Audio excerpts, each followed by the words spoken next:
Friends, कैसे हैं आप लोग। आज हम आपको एक नए टॉपिक पढ़ाएंगे जिसमें है, ये टॉपिक का नेम है लैरिंजाइटिस।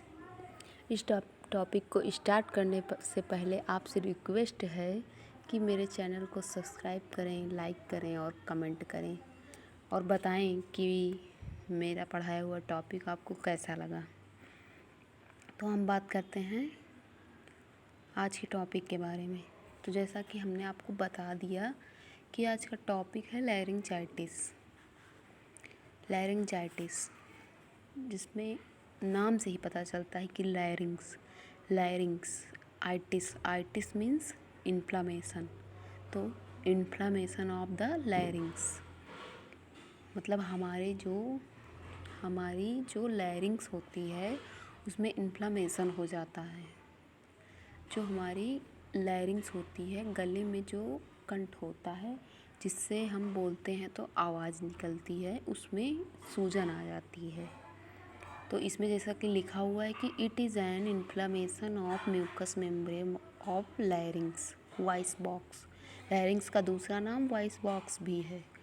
तो इसमें लिखा है कि लैरिंग्स की म्यूकस मेम्ब्रेन में इन्फ्लामेशन हो जाता है।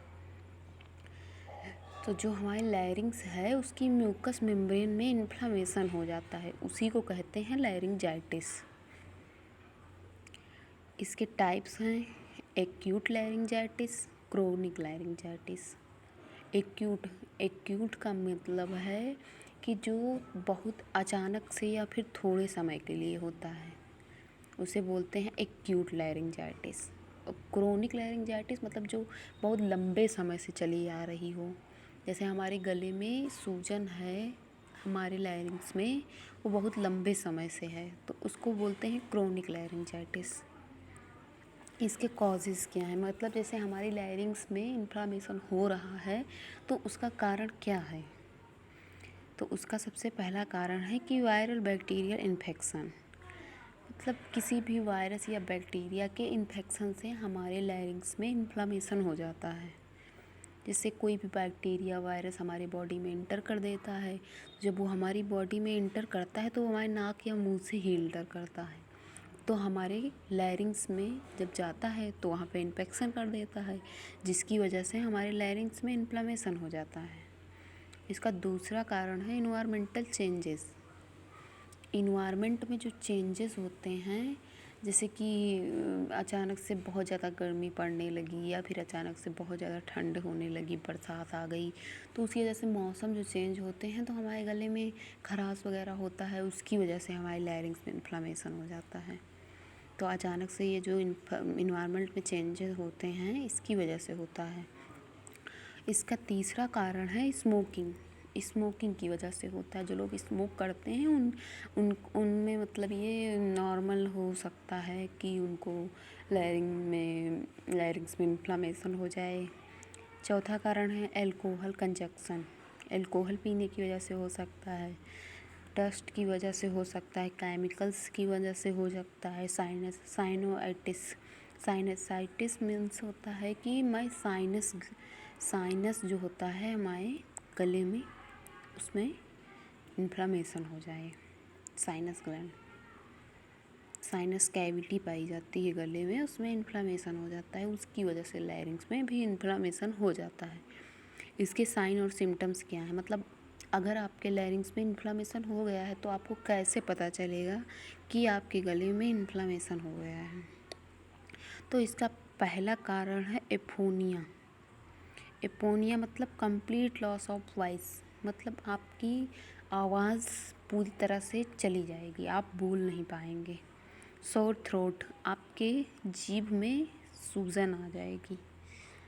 मैलेज, थकान महसूस होगी, बॉडी पेन होगा, फीवर होगा, ड्राई कफ होगा, आपकी जो खांसी आएगी सूखी खांसी आएगी।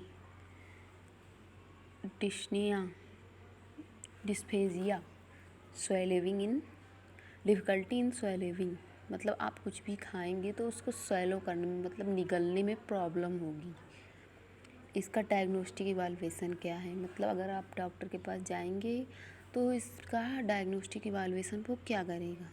Number 1, prepare of positive manifestation.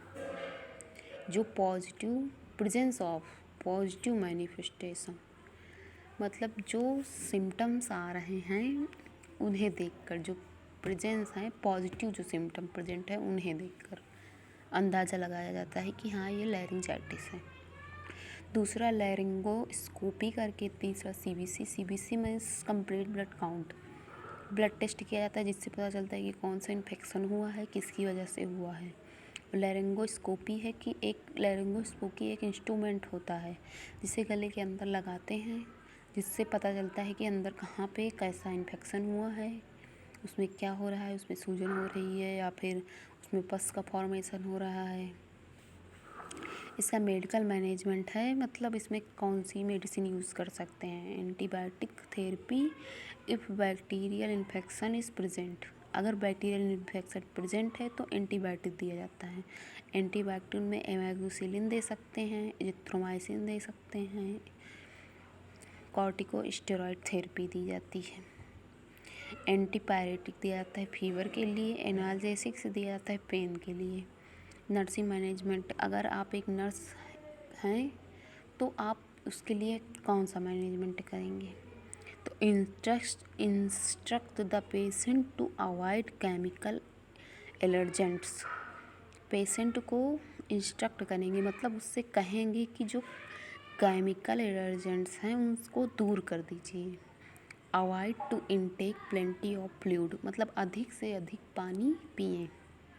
Instruct the patient to avoid smoking और एल्कोहल कंजप्शन, मतलब पेशेंट को इंस्ट्रक्ट करेंगे कि वो स्मोकिंग और एल्कोहल कंजप्शन बंद कर दे, मतलब वो एल्कोहल लेना और स्मोकिंग करना बंद कर दे।